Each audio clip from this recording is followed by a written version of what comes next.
நீங்க இந்த இதை எடுத்துக்கொண்டு உச்சநீதிமன்றத்துல போய் ஒரு மேல்முறையீடு செய்யறீங்க. அப்பதான் இது முழுமையான எந்த உத்தரவு பிறப்பிக்கப்பட்ட தீர்ப்புரையும் வரலையே, எதுக்கு இடைக்கால திரைக்கு எங்கே வரீங்க? நீங்க என்ன சொல்லணுமோ அங்க கீழே போய் சொல்லுங்க, அவங்க நியாயம் செய்வார்கள். உங்களுடைய இடைக்கால உத்தரவை வந்து நீக்கரவு செய்வார்கள். இல்ல நீங்க மொத்தத்தையும் பேசி அந்த முதல் மேல்முறையீடே பேசுவதற்கு தயாரா இருக்க சொல்லுங்க, கேட்பாங்க. இங்க ஏன் வந்தீங்க ஏற்றுக்கொள்வதில்லை, உங்களுக்கு ஏன் எல்லாத்தையும் அவசரப்படுறீங்க? என்ன நீங்க ஒருத்தர் மட்டும்தான் படம் தயாரிச்சிருக்கீங்களா? நீங்க மொத்தம் தான் வந்து திரையிட பாக்குறீங்களா? நீங்க ஒருவர் மட்டும்தான் நடிகரா, முக்கியமான நடிகரா? சிறு நடிகர்கள், சிறு விநியோகஸ்தர்கள், சிறு குழு பட தயாரிப்பாளர்கள் பல பேர் வந்துட்டு ரிஜெக்டே ஆகுது. தாவேகா தலைவர் விஜய் அவர்கள் நடிச்ச ஜனநாயகன் திரைப்படம் எப்போ வெளியாகும்ன்ற ஒரு மிகப்பெரிய கேள்வி எல்லாருக்குள்ளயும் எழுந்துகிட்டு இருக்கு. உச்ச நீதிமன்றத்துல இன்னைக்கு கேஸ் வந்து விசாரணைக்கு வந்தது. அப்போ நீதிபதிகள் இதெல்லாம் அவ்வளவு பெரிய கேஸ் எல்லாம் ஒன்றும் கிடையாது, அவசர விசாரணையெல்லாம் எடுத்துக்க முடியாதுன்னு சொல்லிட்டு நீங்க மறுபடியும் உயர் நீதிமன்றத்துக்கே போங்கன்னு சொல்லி இருக்கிறதா ஒரு தகவல். எப்படி மேடம் பாக்குறீங்க நீங்க? நீதிமன்றத்துல இன்னைக்கு என்னென்ன வாதங்கள் நடந்ததுன்றத கொஞ்சம் விரிவா சொல்லுங்க. முதல்ல உங்களுக்கு என்னுடைய பொங்கல் திருநாள் வாழ்த்துக்கள். தை பொங்கல், மாட்டுப்பொங்கல், காணும் பொங்கல் எல்லாத்துக்கும் சேர்த்து இன்னைக்கே சொல்றோம். அதே மாதிரி முதல்ல நேயர்களுக்கு தை பொங்கல் வாழ்த்துக்கள், மாட்டுப்பொங்கல் வாழ்த்துக்கள். அந்த நம்மளை பாதுகாக்கும் பசு கன்றுகளுக்கு நம்மளுடைய நன்றியை செலுத்துற விதமா நாளைக்கு கொண்டாடுறோம். நாளன்னைக்கு உறவினர்களோடு சேர்ந்து உழவர்கள் எல்லாரும் சேர்ந்து சூரிய பகவானுக்கு நன்றி காணும் பொங்கலா ஒரு எல்லாத்தையும் நல்லபடியா முடிச்சதுக்கான ஒரு மகிழ்ச்சியை தெரிவிக்கிற நாளா கொண்டாடப்படுகிறது. இப்படியாக ஏற்பின் சுழன்றது உலகம் ஒரு திருவள்ளுவருடைய வார்த்தைக்கு ஏற்ற மாதிரி இந்த 3 நாட்களும் முக்கியமா இருக்கு.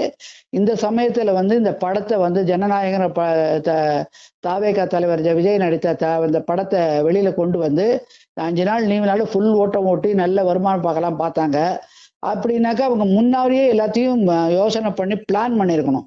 சரி, உங்களுக்கு சினிமா வந்து திரையிட்டு வெளியில கொண்டு வரணும்னாக்கா அந்த படக்குழு தயாரிப்பு குழு நிறுவனம் இருக்கே, அது அட்லீஸ்ட் இந்த சென்சார் போர்டுக்கு ஒரு 2-3 மாசத்துக்கு முன்னாடியே தணிக்கை குழுவுக்கு கொடுத்து எல்லாம் முறைப்படியா வந்திருக்கணும். நீங்க எடுத்தேன் கவுத்தேன்னு சொல்லி பண்ணீங்கன்னாக்கா அவங்களால எப்படி செய்ய முடியும்? உங்களை போல இப்ப வந்து பாத்தீங்கன்னாக்க பராசக்திங்கிற ஒரு படம் வந்திருக்கு. அதுக்கப்புறமா ஏதோ ஒரு படம் ரொம்ப நாளா வராம இருந்து ஏதோ பணம் கட்டல, ப்ரொடியூசர் தகராறுன்னு ரிலீஸ் ஆகாம இருந்தது. அதுக்கு பணத்தை கட்டினது அப்புறம் ஞானவேல் தயாரிப்பாளர் ஒருத்தர் அந்த படத்தை கொடுத்து அந்த படம் வந்திருக்கு. அப்புறம் சாமானியர்கள் ஒரு படம், அது வந்து திரையரங்குகளே கிடைக்காம ஓடிடியில போட்டிருக்காங்க. இப்படியாக அந்த படம் ஒவ்வொரு படத்தை வந்து அவங்க வந்து ஒரு இப்பெல்லாம் கணினி மயமாயிடுச்சு. ஈவன் சிஎம்டிஏல கூட பாத்தீங்கன்னாக்க இப்ப ஒரு ப்ராஜெக்ட் அப்ரூவலுக்கு அவங்க கொடுத்ததுக்கு அப்புறம் அவங்க அப்லோட் பண்ண சொல்றாங்க கம்ப்யூட்டர்ல. அந்த வெப்சைட்ல போய் வெப்சைட் போட்டதுக்கு அப்புறம் இந்த கியூ படி தான் கிளியர் ஆகுது. அப்படி இருக்கிறச்ச நீங்க எல்லாம் டேட் வச்சுட்டாங்க, இந்த டேட்டுக்குள்ள அதை வெளியில கொண்டு வரணும்னு சொன்னாங்க, அழுத்தம் கொடுக்க முடியாது. அது முதல்ல ஒண்ணு. அதுதான் வந்து திருப்பி திருப்பி உச்ச நீதிமன்றம், உயர் நீதிமன்றத்துடைய தலைமை நீதிபதி அமர்வு குறிப்பிட்டு சொல்கிறது.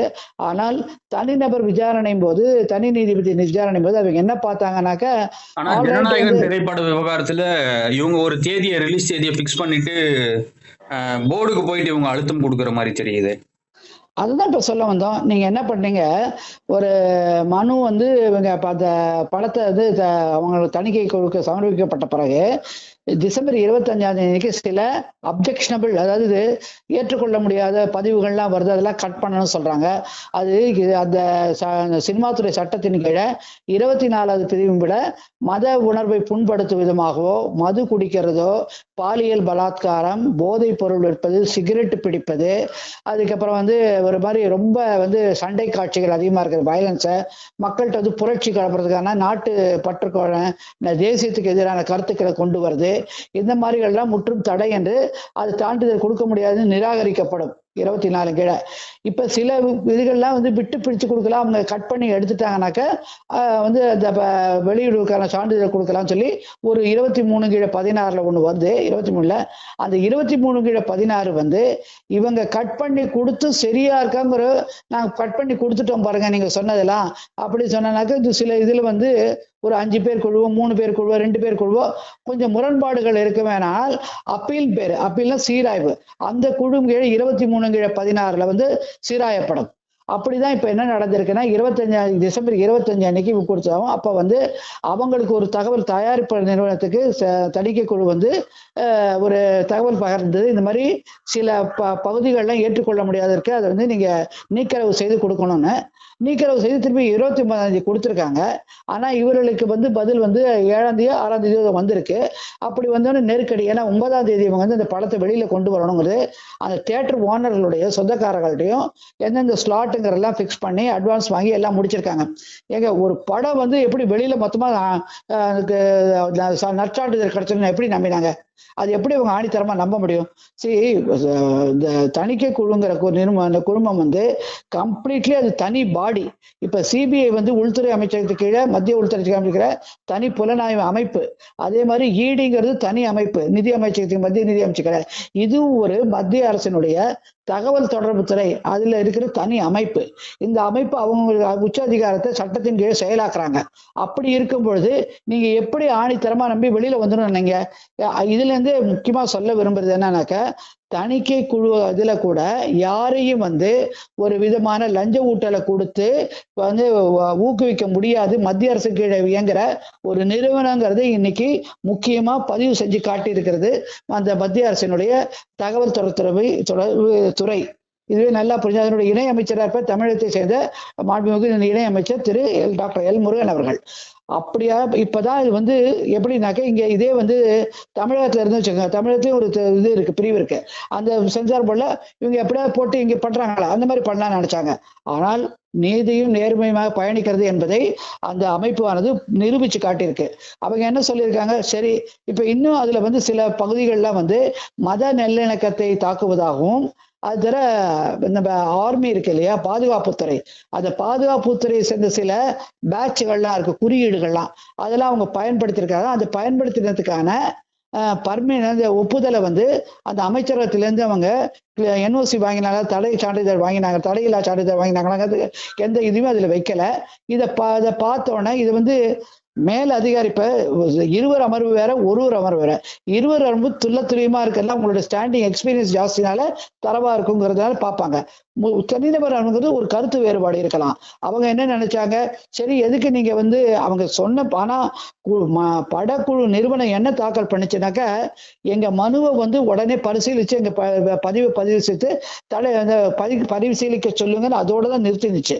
ஆனால் ஒரு ஸ்டெப் மேல போய் தனிநபர் நீதிமன்றமானது, சென்னை உயர்நீதிமன்றத்தில் தனிநபர் மாண்புமிகு நீதியரசு திருமதி பி.டி. ஆஷா அவர்கள் நீதிமன்றத்துக்கு கொடுக்கக்கூடிய அந்த உச்சப்பதிக அதிகாரம், அது இறையாண்மையில 224 கீழே வந்து பதிவு செய்யப்படுற வழக்குகளுக்கு ஒரு 141 கீழே மேல தாண்டி உங்களுக்கு லார்ஜர் ரிலீஃப் வந்து கேட்க பரிகாரத்தை நீடித்து கொடுக்க முடியும்.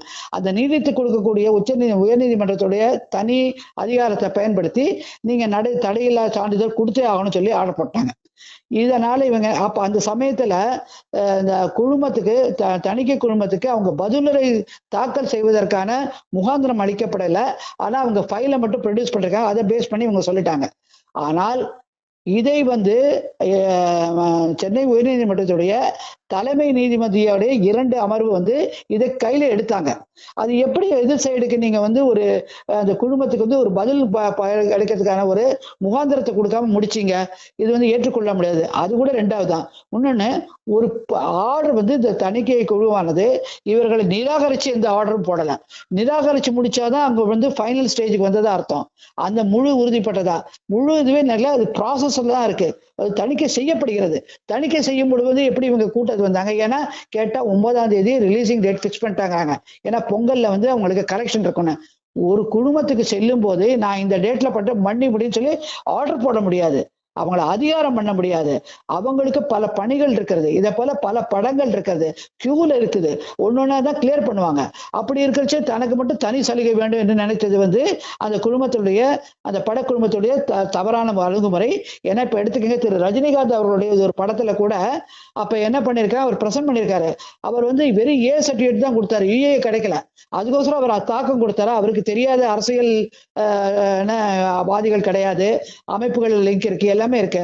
ஆனால் சட்டம் தன் கடமையை அந்த இடத்துல செஞ்சது, அவர் ஏற்றுக்கொண்டார். அதே மாதிரி இங்க வந்து அவங்களுக்கு டைம் கொடுக்கல. ஏன் அழுத்தம் கொடுக்குறீங்க, பிரஷர் என்ன அப்படிங்கிற ஒரு கேள்விய தலைமை நீதிபதியுடைய அமர்வானது கேள்வி வச்சது பல தரப்புல. அதுக்கு அவங்களால இந்த பதிலையும் சொல்ல முடியல. ஏன்னாக்க நீங்க பாத்தீங்கன்னா இறையாண்மையில இருக்கிற 226 பதிவின் கீழும் 32 பிரிவின் கீழே 32 பிரிவுகள் நேரம் நீங்க உச்சநீதிமன்றத்தை அணுகலாம். 226 கீழே உயர்நீதிமன்றத்தை அணுகலாம்.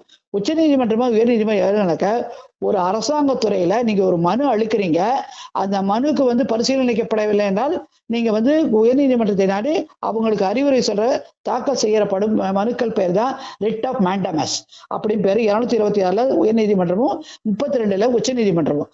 ஆனால் அவர்களுக்கு இன்னைக்கு கொடுத்துட்டு நாளைக்கே ஓடி வரக்கூடாது என்று பல தீர்ப்புரைகள் இருக்கு. அவங்களுக்கு குறைந்தபட்ச அளவுக்கு 3, 4, 5, 6 மாசம் கொடுக்கணும். அப்படி நடக்கலைன்னா இங்க வாங்க நாங்க பாக்குறோம் சொல்றாங்க. அதேதான் இங்க நீங்க பிரசன்ட் பண்ண உடனே டேட்டை பிக்ஸ் பண்ணிட்டு அழுத்தம் கொடுக்க முடியாது. அதுதான் உயர்நீதிமன்ற தலைமை நீதிபதி அமர்வு கேட்டது. அதனால அவங்க என்ன பண்ணிட்டாங்க, நியாயமான கோரிக்கை குடும்பத்துடைய மேல்முறையீடு நியாயமானதுதான் சொல்லி தடை ஆணையை கொடுத்தாங்க. இடைக்கால தடை உத்தரவை பிறப்பிச்சாங்க. இப்ப இந்த இடத்துல தான் உச்ச நீதிமன்றத்துடைய கேள்வி வருது.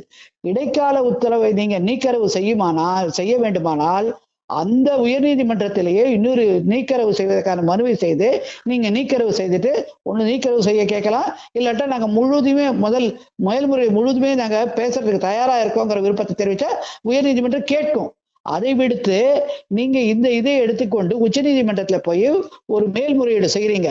அப்பதான் இது முழுமையான எந்த உத்தரவும் பிறப்பிக்கப்பட்ட தீர்ப்புரையும் வரலையே, எதுக்கு இடைக்கால திரைக்கு இங்கே வரீங்க?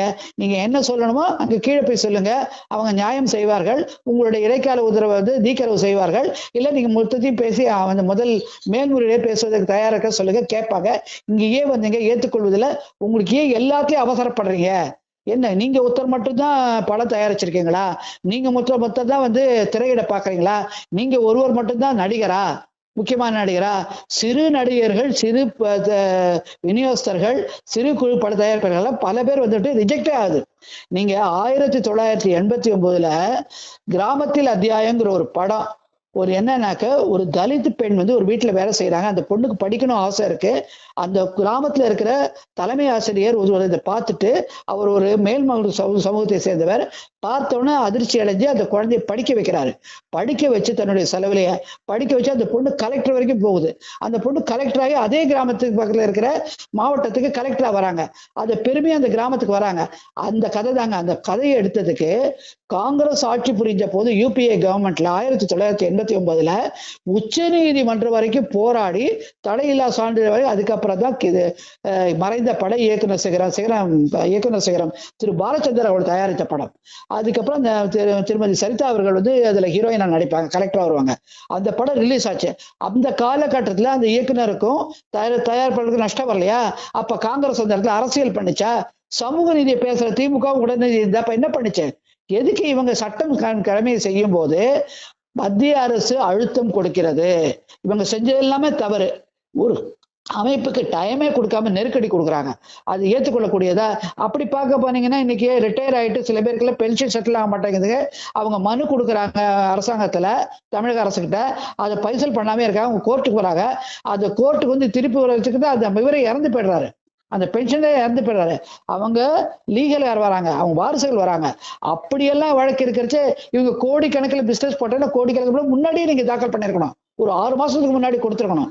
அதனாலதான் திருப்பி உச்ச நீதிமன்றம் இன்னைக்கு சொல்லியிருக்கு, உயர்நீதிமன்றம் தான் சொல்லிட்டு கரெக்டா சட்டம் தன் கடமையை செய்து. இதுல மத்திய அரசினுடைய அழுத்தமோ இல்ல விஜய் அவர்களை என்டிஏ அணிக்கு கொண்டு பார்க்கறது காங்கிரஸ் போடுற தில்லாலங்கடி பேச்சோ இதெல்லாம் கொஞ்சம் கூட இல்லை. இப்ப காங்கிரஸ் அரசு பதில் சொல்லலாமே. 1980 சமூக நீதி பேசுற ஒரு பெண் கலெக்டர் உண்மை கதையை எடுக்கிறதுக்கு அப்ரூவலே கொடுக்காம ஏன் ஹோல்ட் பண்ணாங்க? அது காரணம் என்ன சொல்லுவாங்களா? அது மாதிரி பல படங்கள் தடை செய்யப்பட்டது. காஷ்மீரி ஃபைல், முல்லை பெரியாருடைய டேம், அந்த கதை பத்தி ஒரு கதை சினிமா கதை அதுக்கு அவ்வளவு சீக்கிரத்துல கிடைக்கல. தியேட்டர்கள் புக் பண்ணிட்டோம் சொன்னா இதெல்லாம் ஏற்றுக்கொள்ளக்கூடியதா? அதனால இன்னைக்கு கட்டாயம் கல்விக்கு இது யாராக இருந்தாலும் இதே நீதி பரிபாலனம் தான் இருக்கும். இடைக்கால உத்தரவு மேல உச்ச நீதிமன்றத்தை மேல்முறையில் செய்ய முடியாது, ரொம்ப ரேர்.